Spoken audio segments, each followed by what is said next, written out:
Bonjour, bienvenue au JESFC 2022. On est sur Cardio Online. Je suis Erwan Donald du CHU de Rennes et j'ai la chance d'être avec Thomas Modine de Bordeaux.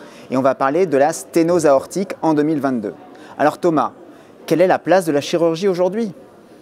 La chirurgie garde toute sa place évidemment et la question est de savoir comment discuter les indications. On peut opérer tout le monde, mais faut-il opérer tout le monde? Ça, c'est une autre chose. Qu'est-ce que tu fais des patients asymptomatiques?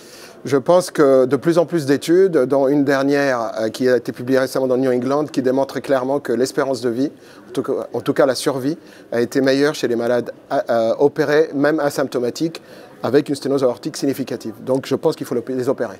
Donc le patient qui a plus de 5 mètres par seconde, qui est asymptomatique, tu ne te poses pas de questions, tu l'opères? Absolument, parce que c'est une perte de chance mise en évidence par ces études randomisées et qui s'intègrent de plus en plus dans les guidelines, dans les pratiques quotidiennes. Et là, du coup, si je peux être un peu provocateur, j'ai 50 ans, j'ai une bicuspidie et je veux absolument un TAVI. Alors, il faut distinguer deux choses. Il y a l'efficacité, la safety, la sûreté de la procédure et sa réalisation. C'est sûr que le TAVI dans les bicuspides bien sélectionnés, ça marche. Ça marche très bien. Mais la bicuspidie est une maladie qui ne se limite pas à la valve aortique en elle-même. Il y a le complexe aortique qui peut évoluer avec le temps. Alors, on peut faire un TAVI, c'est facile, c'est rapide, ça marche très bien. Mais si jamais demain il faut opérer, qu'est-ce qu'on en fait? Et donc c'est là où toute option thérapeutique doit pouvoir traiter le malade aujourd'hui sans fermer les portes ou la porte à une nouvelle intervention sûre aussi à l'avenir. Et la bicuspidie, elle s'intègre plus que la tricuspide, la valve aortique tricuspide, dans ce contexte-là. Donc oui, mais attention.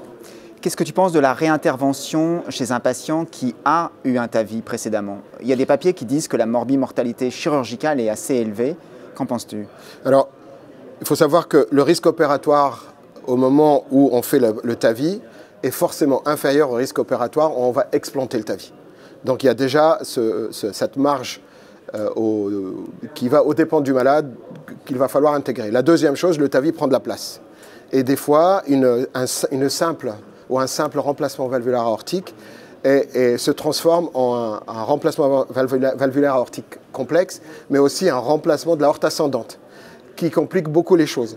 Et donc, ce paramètre-là est effectif et vrai. On peut tout faire dans l'absolu.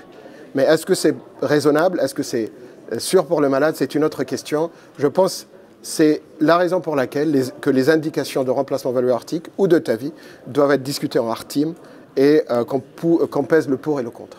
Donc ça veut dire que le cardiologue, tous les cardiologues, on doit discuter ensemble avec le chirurgien, l'anesthésiste, en hard team pour décider de la meilleure stratégie pour un patient jeune comme pour un patient vieux qui a une sténose valvulaire aortique, symptomatique ou avec des critères de gravité. On est d'accord? Absolument. Il faut que le cardiologue référent, le cardiologue qui fait de la cardiologie générale, qui connaît mieux le malade que nous, il puisse donner son avis par rapport à la qualité de vie, par rapport à la vie sociale du malade. Il faut que l'imageur, si je peux appeler les cardiologues qui font spécialistes de l'image, puissent aussi donner leur avis parce qu'ils voient des évolutions, ils suivent des malades plus que le cardiologue interventionnel ou le chirurgien.